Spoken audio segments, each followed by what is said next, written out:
All right, guys. Hola, good day, guten Tag. How are you? Surviving the snowstorm? Kind of, sort of. It's ugly out there.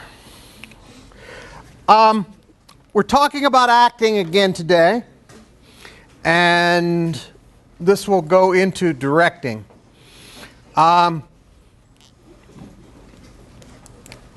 I think the last thing I talked about was tactics, I believe, right? Obstacles? Did I get into the obstacles? Okay.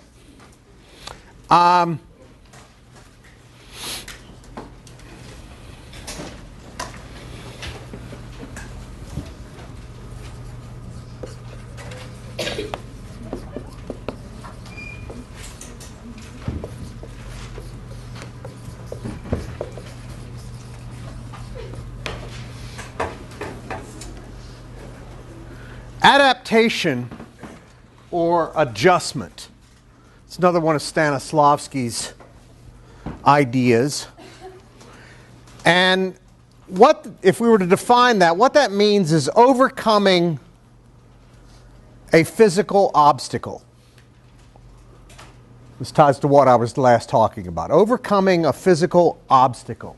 It's an adaptation or adjustment. Sometimes obstacles in a play are written into the play. The character's trying to overcome something that's in their character has to overcome in the script. Sometimes in plays, because theater is live, it's something that may happen while the play is going on, and they have to overcome that. I'll give you an example. I was acting in New York City in an off-Broadway theater, and we were doing the play Uncle Vanya, which I was talking about last time.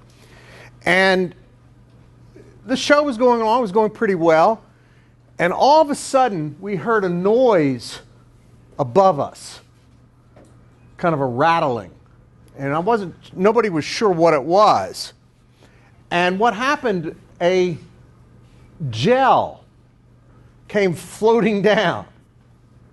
A little more than floating. It fell, but it didn't fall hard. A gel is a piece of plastic that they put in the front of a light, and it changes the color on the stage, and it's how we control color. And I'll talk more about that when we talk about lighting. But they're made of a plastic, and sometimes the lamps that they're in get so hot it burns them. And what had happened is this gel had burned, and when it burned, it shriveled up and it fell out of its holder. So it comes crashing down on stage in the middle of a scene. And this is an off-Broadway play. And that can happen. It doesn't happen often. Usually the lighting people check for that before the show begins to see if it's about to burn. If they do, they replace it. But this one fell on the stage. Well, the man that was playing Uncle Vanya, it fell during one of his speeches. And so what he did is he was talking to the rest of us. We watched this thing fall. It's hard not to ignore it, because there it is. The audience saw it fall. And he just walked over while he was talking, looked at it, stuck it in his pocket, and then continued on with the play, as though it were a leaf or something. I mean, who knew? But if you left it lay there, what would the audience watch? Yeah, because I've seen plays where people will drop stuff and then actors step over it, try to pretend it's not there. You can't. You have to adapt to whatever happens. If the set falls down, you have to adapt. You just have to keep going and get by with what you're doing. Okay.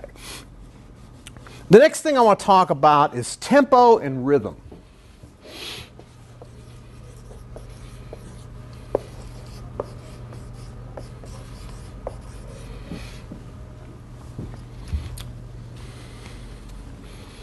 I'm going to give you a definition for each. Write the definition down exactly. and then I'll come back and explain it. Tempo is real easy. Speed. Tempo is speed. One word, speed. Rhythm's going to be a little more complicated. Rhythm is the varying intensity of an experience. The varying intensity of an experience. The varying intensity of an experience. Okay, this is how it works. When it says it's the varying intensity of an experience, the experience is basically referring to the environment, where the play is taking place. What is the location? Rhythm will determine tempo. All right. Let me try to make that a little clearer. We're in Johnson City. Is the speed of Johnson City slower or faster than the speed of Irwin?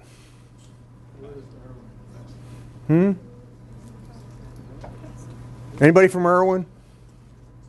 Which is faster? Johnson City. Anybody know where Flag Pond is? Is the speed of Johnson City faster or slower than Flag Pond? A lot faster. Flag Pond, I think the dogs can still lay in the street. Nobody will hit them. Do they have a stop? I don't think they have a stop sign in Flag Pond. They don't. Okay. If you got beamed, if Scotty beamed you out of Johnson City, and all of a sudden you found yourself in New York City, faster or slower? A lot faster. Big cities tend to be faster. Population centers tend to be faster. There are people from Johnson City who think that anybody from New York City is rude. Don't like them. They're rude people. Damn Yankees. Don't like them. Why? They're not rude.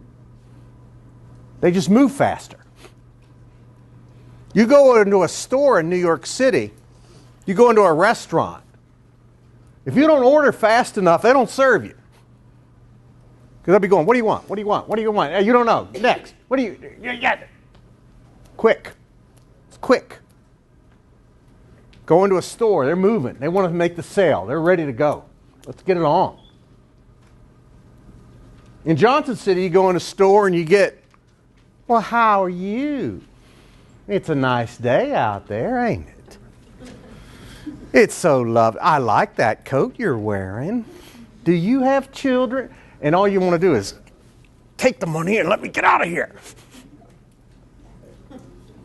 But it's part of this locale. It's part of being in a small town. People in small towns are slower. Their life is slower. If I'm on stage, I need to think about that in terms of where is this play taking place? And how would my character talk here? How would my character move here?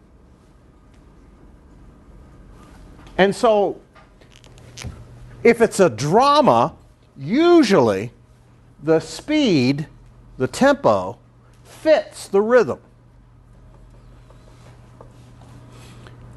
A lot of times in comedy, though, they'll have characters who have the wrong tempo for the rhythm.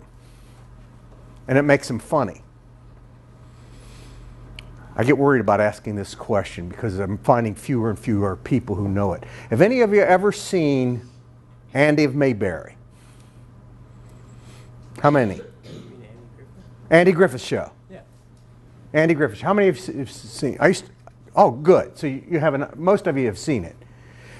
Mayberry, where Andy Griffith is the sheriff. Do you think it has a fast rhythm or slow rhythm? God, it's so slow. It is so slow. It's tiny. And part of the comedy of the Andy Griffith Show is what they did time and time again, almost every show, is somebody had the wrong tempo and they come into town. And there's jokes made about that. It's funny. They go into Floyd's barbershop. They have somebody from, and I always laugh because it's always Raleigh, the big city, Raleigh. And they come in, and Raleigh's not that big, but they come from Raleigh and they go, I need to see Sheriff Taylor right away. Does anyone know where Sheriff Taylor is? And Floyd the barber goes, oh, Andy. His Aunt Bee makes pies. I don't care about her pies. I want to see Andy Griffith. I got to see Sheriff Taylor right away. Where is Sheriff Taylor? Oh, Opie was with him this morning. They like to fish. And the guy goes crazy about, his head. You can almost see his head blow off to get whatever he wants. And they do that comedy again and again and again and again. And every now and then they bring people in who are slower than Mayberry. You know who I'm talking about. Turtles. Not the turtles. Ninja Turtles. No. The Darlings. Ernest T. Bass. They have all these characters from way back in the woods that show up every now and then. And Andy has a hard time dealing with them because they don't fit into the society of Mayberry. And then they got one character who doesn't fit Raleigh's rhythm and doesn't fit Mayberry's or anywhere else. Who was that? How many of you watched it? Who was Andy's deputy? Barney. Barney doesn't fit anywhere he goes. He has his own rhythm. His tempo is wrong for everybody. Okay? So we use this a lot in theater, especially depending on the type of play that we're doing. If it's a comedy, you will find the wrong tempo, usually in a scene. Rhythm, the very intensity of the experience. Okay. Questions about that or thoughts? All right. Another one of Stanislavski's theories, ideas, he called it being private in public.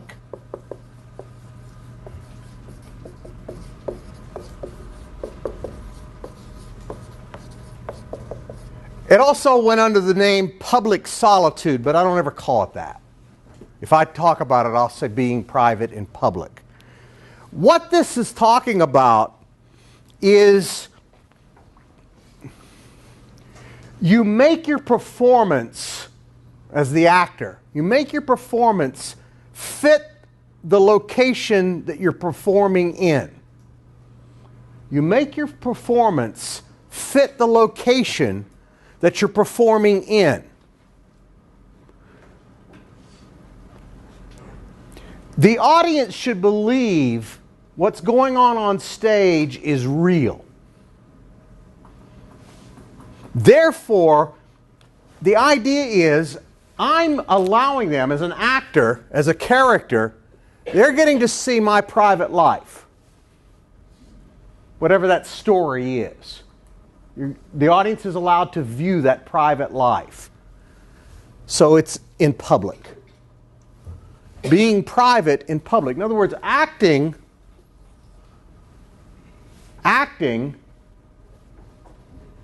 as though it were real, depending on the size of the space that I'm performing in. For example, if I acted in this space, I have to talk about this loud so that everybody can hear me.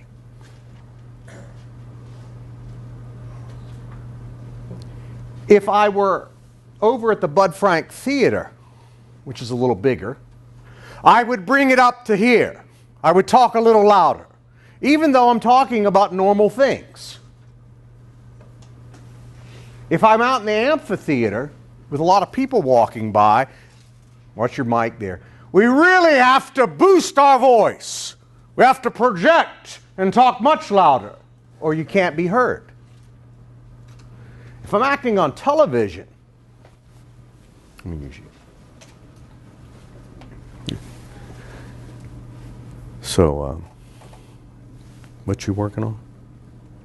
Typing some papers. Typing paper. What kind of papers you got to do? I just English papers. Probably some Spanish. Espanol. What year are you in Spanish? First year Spanish. Oh man, Yeah. I flunked it 3 times. Once in high school. Oh, are you hearing us back there? Okay, that's how television acting is.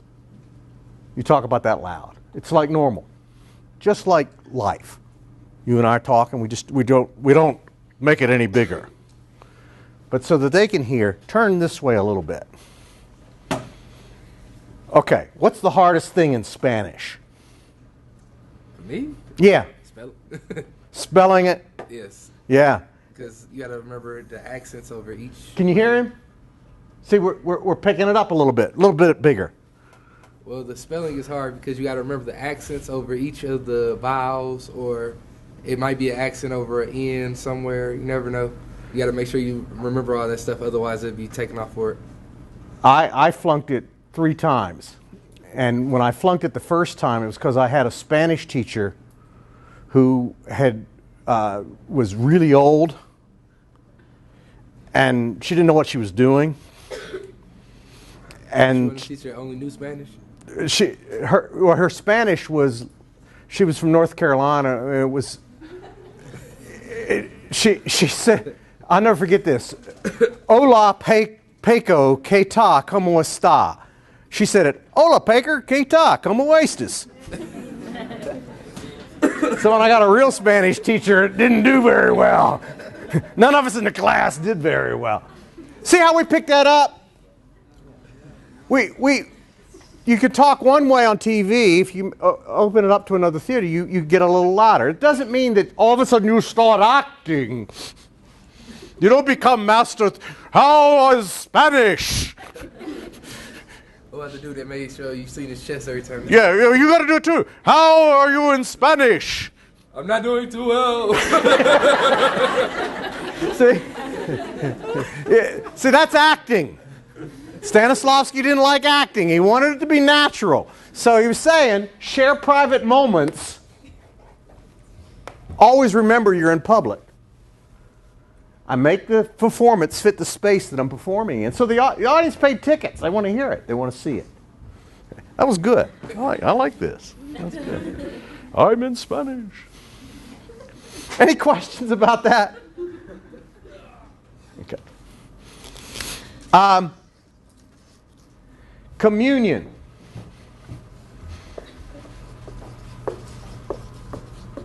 I think I've spoken about this before. Communion is the sharing. And it happens when actors really talk to one another and really listen to each other. They listen, take in what the other person says, and give back. That causes an honesty. The audience sees an honesty, and it pulls the audience into the play. They begin to believe the moment. And Stanislavski referred to it as communion, the sharing.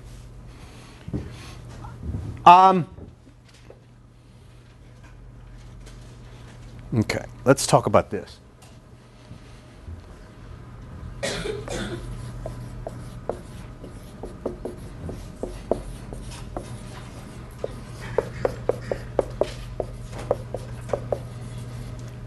The 3 circles of attention. 3 circles of attention. They have real complicated names. I'm going to give you the names first, and then I'll explain what each one of them is. The first circle is called the first circle. The second circle, no, it's not the third circle. It's the second circle. And the third circle is the third circle. Or sometimes they're called small, medium, and large. I'll call them first, second, and third. All right. The three circles of our attention are used to regain focus when it's lost on stage. They're used to regain focus when it's lost on stage.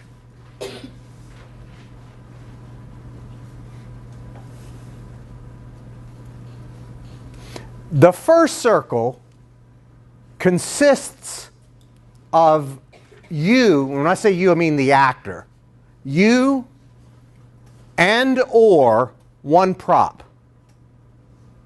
You and or one prop. That's the first circle. The second circle, I know these are technical names, please just try to deal with it. The second circle is you, the actor, you, another actor, or several props. You, another actor, and or several props. And the third circle is the entire space.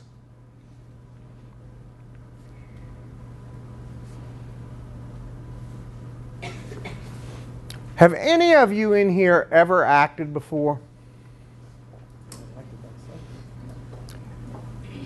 When you acted, did you ever forget your line? What happened when you forgot your line? You got to cover. You have to improvise. It throws you though. You lose focus. For a moment on stage, there's nothing more frightening than for an actor to lose their line in a live performance. On film it doesn't matter because they'll reshoot it.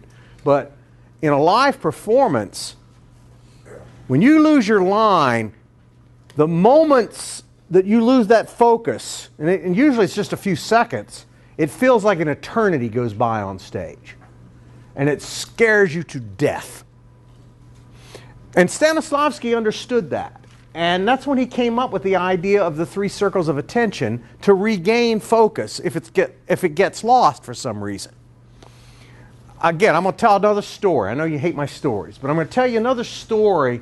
This happened to me in a play that I was in. I was acting in Birmingham, Alabama at a theater called the Bell Theater.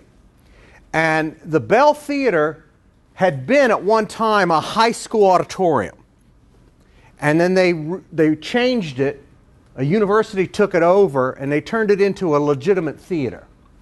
But what they did was they had the downstage where the audience sat, the house. There had been a big balcony when it was a high school. And they had taken all the seats out of the balcony and they put the light booth and the sound booth and the stage manager's area up in that balcony. And it was a really wild theater because the balcony came way out over the audience, over their heads. Normally the balcony's pretty far back. But this one, the balcony came way, way out into the house. And so the balcony, if I were here on stage, the balcony was about where this thing is. About that far away. And the stage was a real high stage. So when you looked out, you almost could look into the balcony above you. All you had to do was look up a little bit, and you were looking right at the people. Now, when they built the theater, they were cheap. They didn't put a glass up there between the booth and the stage. And so when the people up there talked, you could hear them. Not out in the house, but you could hear them on stage. It was real strange because they were so close. Okay. We're doing a play called The Hairy Ape. It's by Eugene O'Neill. And And this one scene that I was in, I played this character, an old Irish sailor named Paddy. Irish, Paddy.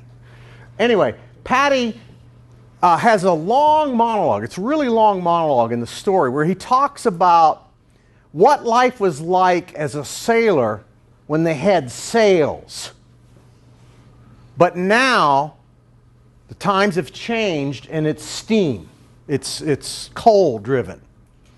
And his job has gone from being outside up on a boat, out in the sunlight and feeling the wind and all this, to shoveling coal. That's what he does for a living now. He shovels coal on the ship. And all the young sailors, he starts talking to them in this monologue, and he basically tells them what life used to be like and how wonderful it was to be out in the weather and the sails and the blue sky. It's a really nice speech about sailing. Well, anyway, when I played this character, I was blocked. I'll be talking about blocking when I direct, but I was standing all the way downstage. And I was looking out over the audience's head, and I would imagine that the corner of the house was a mast of a ship. And as I talked about things, I would imagine in my mind's eye that I was seeing the sails of the ship and the ropes and the clouds. I pictured all that up here as I talked. Unfortunately for me, all the actors were way upstage. And they're standing there on their shovels listening to me tell this story. So they were a long way away from me. One night, I'm performing. Things are going pretty good. I'm doing my monologue. And all of a sudden, one of the technicians, and I never found out which one it was, knocked a 20-pound stage weight off a table. Now, this is a solid iron bar. And it fell and landed on the floor, which was an old wooden floor, right over the heads of the audience. And when it landed, it was like, bang! It was this loud noise. And everybody in the audience went, Some people covered their heads. They were sure something was crashing through that floor. And I was on stage. It scared the crap out of me. And I look up, and I'm looking right at the technicians, and the stage manager proceeds to cuss out the technicians. And they're going, "What the hell are you doing? You dropped that damn stage weight. What is going on with you? Are you crazy?" And the other person, "I didn't mean to drop it. Don't tell me what I don't care. You just go to hell. Well, you go to hell too." And they're fighting. And I'm watching them.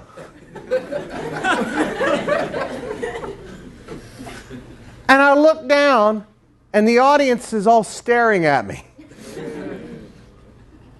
Like you are, if you haven't fallen asleep. And they're looking at me, and I don't know where I am in the play. I have no idea. I'm totally lost. Focus gone. They're still fighting up there.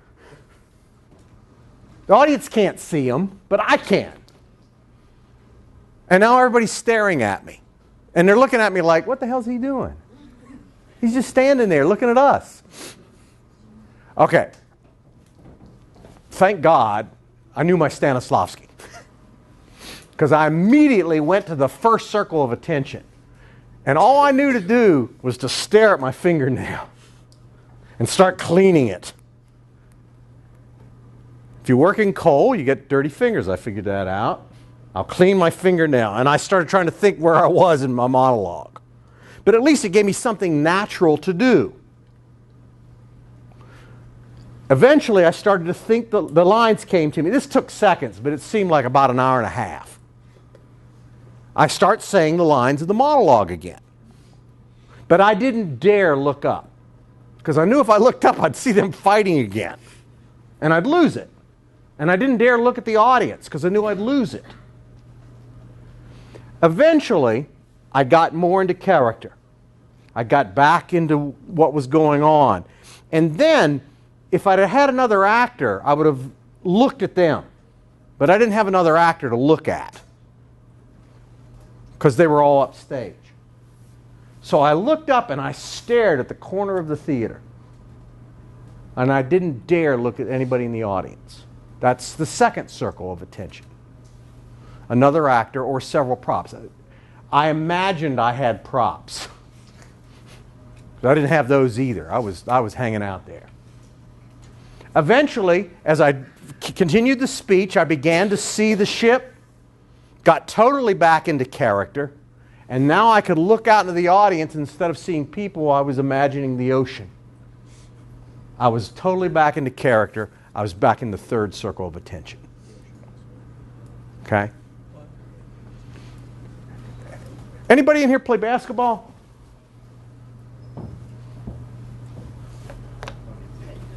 Huh? Not paid to do it, but play like high school or college basketball? When you shoot foul shots, people try to mess with you? How did you keep from your focus? Just look At the ground? at the rim. At the rim? Just stare at it?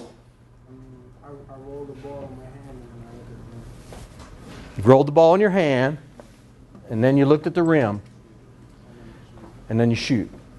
It's 3 circles of attention. We do this in sports. I mean, in sports, somebody trying to kick a field goal in football, crowd's going to go crazy. Basketball, trying to shoot a free throw, crowd's going to try to take your attention. They're going to yell at you. They're going to do stuff. And if all basketball players, they have a little ritual they do. But you'll see almost all of them, it's almost the same thing. They'll either twirl the ball or they'll just look at the ball. They'll stand there and play with it. That's the first circle. I'm blotting out everybody else. Second circle, I stare at that goal. Finally, I can shoot. I'm back in the game. I'm in the third circle. Works the same. Stanislavski's a pretty smart guy. But I have discovered if you ever lose focus, you go those circles, you can get it back. You can get it back pretty quick. The mistake that a lot of actors make is they go to the second circle first. They look at another actor to help them. Problem with that is when you've forgotten your line and you look at another actor for help, you have fear in your eyes. And the other person usually does this. They won't look at you. Or they'll start laughing because you look really funny to them. They know their line. They know you're messing up. And then that totally breaks the moment, especially in a serious play, if all of a sudden they start laughing. That doesn't go over. Worked for Carol Burnett, but doesn't work in a serious play. Any questions about the 3 circles of attention? Okay. All right.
I'm writing a lot of stuff, but just bear with me.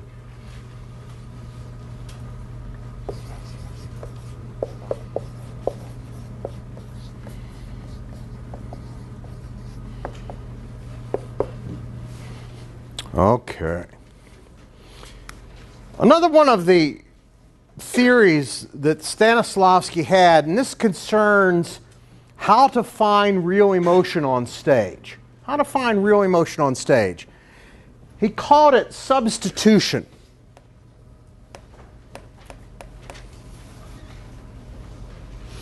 In substitution, and there are two types of substitution, sense memory and emotional memory. Sense memory and emotional memory are both types of substitution. Substitution is used only in rehearsal.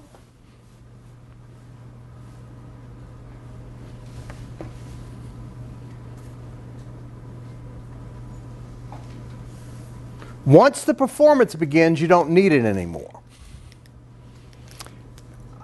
What I do with substitution is I take something from my life and I substitute it for what the character is going through. And I do that to trigger real emotion. Taking something from my life, substituting it for what the character is going through to trigger real emotion. Did I talk about Pavlov in here? This is, again, Stanislavski got this idea from Pavlov, conditioned response.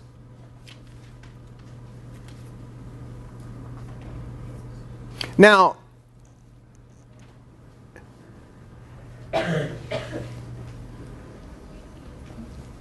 sense memory is using the senses, touch, taste, smell, etc., to help trigger the emotion.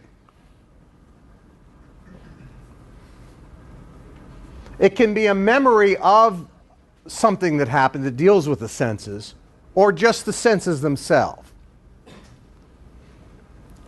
The senses are very strong. We have strong ties to them. And they will trigger emotions very easily for us. Have you ever listened to music? Maybe you're listening to the radio or something, and you hear a song, and all of a sudden it takes you back to some other time, some other place. That happens a lot to people. Music can have a really strong effect. And depending on how you relate that music, you could feel happy, you could feel sad, it could make you feel in love, whatever it might be. Smells have strong emotional attachments. I've been in an elevator before, and somebody will come walking in, and all of a sudden you'll smell a cologne, and you'll go, oh yeah. It takes you back to somebody else who had that same scent. A cologne, a perfume, whatever it might be. If I want to feel happy, one of the things that I like that really makes me, and I just know up front it makes me feel good, is the smell of fresh ground coffee. I like the smell of it. It makes me feel happy. It's a good sense memory. Then it goes back to when I was a kid and I'd go to the grocery store with my mom. And it brings back memories of my mother who's passed away now. But it makes me think about her. And good memories of her. See how that works? Emotional memories are events in our life that we go back to. They are things that we remember. A place, a person, a thing. And it triggers the emotion.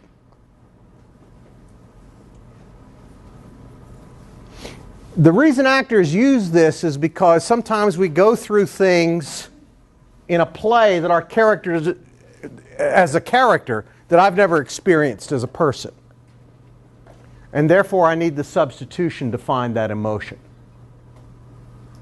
Like with Pavlov's experiment, what we do is we say the line in the play, we think of the thing that causes our emotion.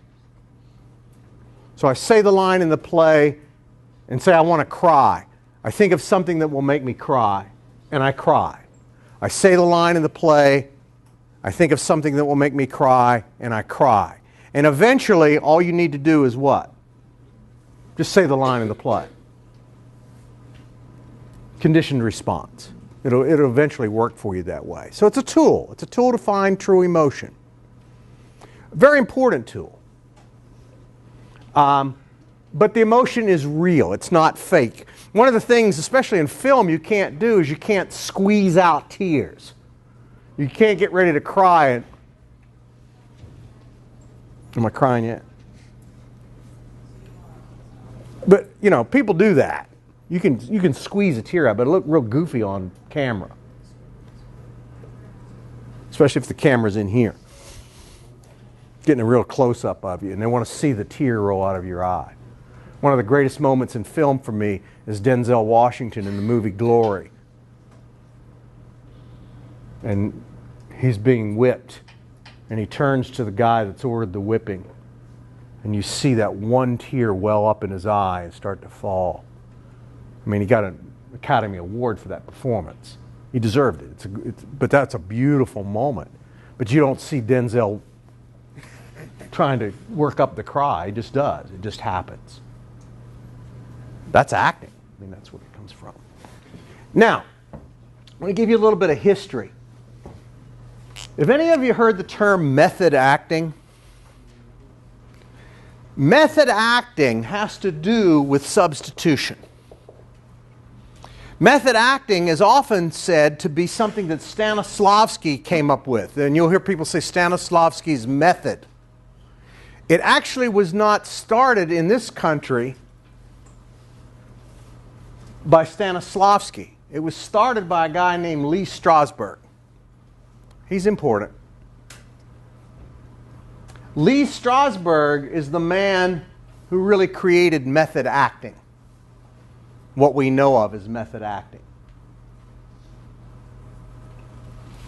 And the reason for that is this. Stanislavski started teaching in Russia, and the United States at that time did not have a very good relationship with the country of Russia. The Bolshevik Revolution made Russia communist. In the United States, the government did not like communists. They didn't want communist ideas coming to this country, especially in the 1930s during the Great Depression. They were very afraid, the government was very afraid of communism in this country because there were people advocating we should become communist. That scared the government. So a lot of ideas from Russia were not allowed in the United States. Here was this acting teacher, Stanislavski, and he was running a theater in Russia under communist rule. Therefore, he must be what? A commie. And therefore, we don't want his ideas coming to the United States. Teaching communist acting. If there is such a thing. Word got out about Stanislavski, and actors in the United States wanted to know what he was doing because he was it. All over the world they were talking about Stanislavski and his training system. There was a group of people in New York, and they had a theater company. They were called the Group Theater, and Lee Strasberg was one of their leaders. And they heard about substitution. They got some information about substitution. And what happened was, Strasberg believed that's everything that Stanislavski was teaching. And he began to teach it.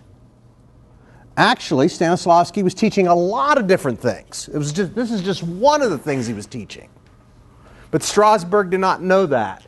And he began teaching this substitution to find truth on stage. And he creates what in the United States becomes method acting.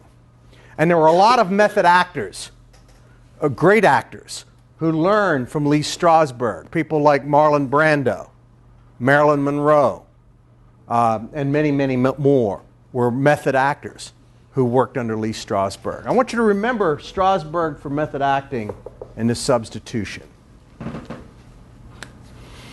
Okay.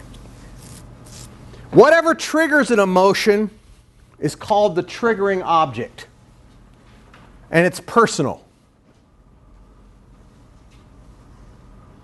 I tell young actors when I'm working with them, if I have them do an exercise on substitution, it's not important that I know what causes you to have an emotion. It's important that you know, because it's a tool that you use when you're on stage. Sometimes triggering objects are very small things. They're weird, again, because it's personal. I was telling my acting class the other day, you want to see me cry? Let me think too much about the movie My Dog Skip. I'll lose it. When that boy beats that little dog, and then that last scene when that little dog's waiting for him to come home from college, and he can't get up on the bed anymore, and he misses, that's how I'm going to start losing it. If I need to cry, I'll use that, yeah. That's the movie with the guy from Malcolm in the Middle. Mm-hmm. I think so. I think so. My Dog Skip tears me up. It's personal. And what Stanislavski said, what Strasberg said, it doesn't matter what you think about as long as you cry. As long as you laugh, as long as you, whatever the emotion is that you need. And it's real. It's a real emotion. But by the time you get in performance, you don't need the substitution. It goes away. Okay. All right. My Dog Skip. Man, tear me up.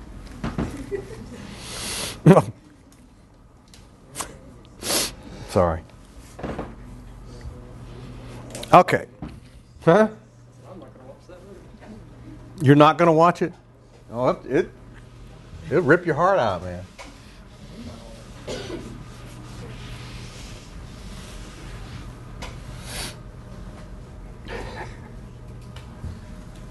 I forgot where I was. I got to go back to first circle here. Okay, yes.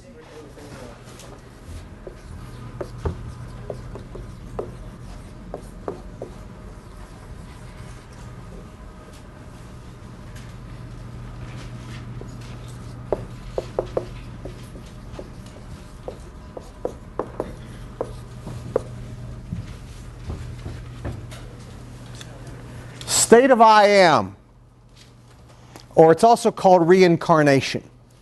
The state of I am. It's also called reincarnation. This is the goal of all actors. When you reach the state of I am, you have become the character. You see yourself totally as the character.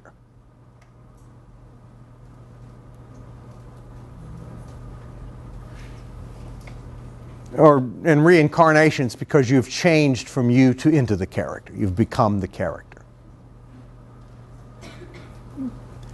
Great actors do this. Now, it's unhealthy to do it when you're not performing.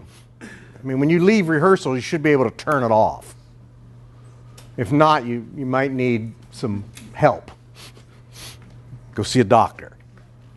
But while you're on stage, you are that person. You think as that person. You talk as that person as though they are you. We just had the Academy Awards. Who won Best Actor? Daniel Day-Lewis for Lincoln.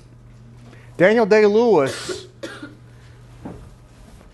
serious. Every role he plays, he becomes who he's playing. In fact, there was a story on National Public Radio. I got tickled. They were interviewing some people, and they were talking. Daniel Day-Lewis, while he was doing the movie Lincoln, he'd get off the set, go home. He'd be sending out emails, and he would sign them A. Lincoln. He wouldn't call anybody who was in the cast anything other than their character names. Because while he was in it, he was Lincoln. He gets into that. And he's done it with other roles that he's played. He totally gets into the role. A few years ago, he did, over here in Asheville, right outside of Asheville, they filmed him in Last of the Mohegans. And my wife's from Asheville, and she was telling the story. Says it was real funny. While he was in town, he went everywhere carrying his rifle because he believed that the character would go nowhere without his rifle, and he wanted to hold it and carry it as though he was born with it. And if you watch the movie, he really knows how to handle the weapon. And they would have to have assistants call ahead wherever he went. There's a guy coming. He's going to come into your bank carrying a rifle. He's an actor. Don't worry about it. Yeah, he's walking around with this musket. And he actually did that. He would travel around wherever he went. He carried that damn rifle. He also did another thing in another movie. Any of you see the movie Gangs of New York? It takes place right before the American Civil War in New York City, and it's about all the various gangs that lived in New York. And there's a group in there that are America for Americans, and they don't want any immigrants coming into New York and taking jobs and things, and they're a pretty nasty bunch. And Daniel Day-Lewis plays the head of that gang. And it was based on a real character called Bill the Butcher. And Bill the Butcher actually was a butcher. And Daniel Day-Lewis spent months working for a butcher, learning to carve meat, so that he would have an understanding of how to use the various cleavers and things that he was going to be using in the movie. And if you watch him, he knows how to, I mean, when he spins those knives, you know he knows how to use them. And what was really freaky about this, he has a glass eye. No. The character has a glass eye. And on the eyeball, there's a metal American eagle. Now, Daniel Day-Lewis wore a contact lens with the metal American eagle on it. In one of the scenes, and if you go watch this movie, it'll freak you out. In one of the scenes, Daniel Day-Lewis is talking to this guy, and he's trying to find out if the guy's loyal to him. And he starts talking about America and his love for America and about why he lost his eye and all this stuff. And he's holding this sharp knife. And he takes the knife and taps his eyeball. And you can hear it in the movie. You can hear it go click, click, click, click as Daniel Day-Lewis sticks this knife in his eye and clicks the little American eagle on his contact. It's one of the most brilliant things and scary things I've ever seen in a movie. And when I heard about this, the director of that movie said that when he did it, he wasn't supposed to. But he was so into character, he was so into the state of I am, that he didn't think twice about tapping what would have been a false eye with a knife. And the director jumped up out of his chair, was about to scream cut because he was sure Daniel Day-Lewis had just blinded himself. And Lewis just kept talking, kept working with that knife. Ah. But when I saw it, I went, and then found out he really did. He stuck that knife in his eye. That's the mark of an actor who's there. And that's why Daniel Day-Lewis is the only actor to ever win 3 Academy Awards for Best Actor. He's good. But other actors do that too.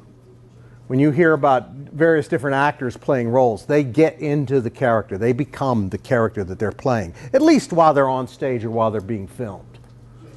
Now, I think Daniel's a little weird that he has to run around Asheville, North Carolina with a gun.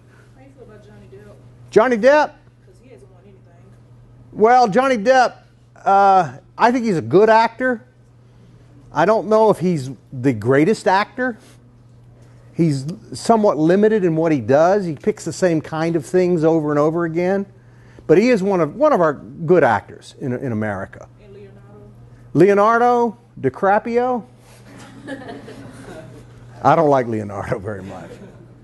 He's okay. I think he's very limited. He does the same things over and over. He's getting better as he gets older. He hasn't won anything yet. No, he doesn't need to. What about Will Smith? Will Smith's a great actor. I think Will Smith's a great actor. Huh? Fresh Prince, man. Grew up with it. I loved it. His rapping, but he can act. My favorite actress is Meryl Streep, because I think she's just brilliant in everything she does. And she's another one of these. When she's there, she's totally there. Denzel Washington, I love a lot. He's another one of my favorite actors. I was studying him not too long ago. A friend, I had not seen Book of Eli, and I got it. And I had to think about it for about 3 days after I watched it. I couldn't stop thinking about it. His performance in it was so good. If you haven't seen that movie, it's brilliant. Huh? Book of Eli. It's incredible. And, you know, he plays that blind thing.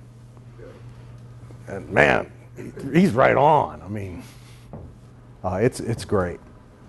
So these are pretty much what I've covered here are all the things that Stanislavski taught.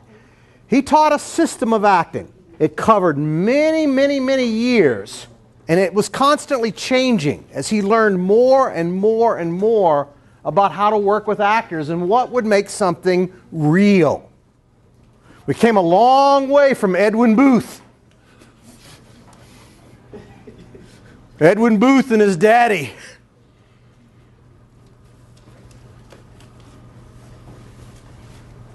But this is how actors are still trained. There are a lot of different teachers now, but all of them teach some form of Stanislavski.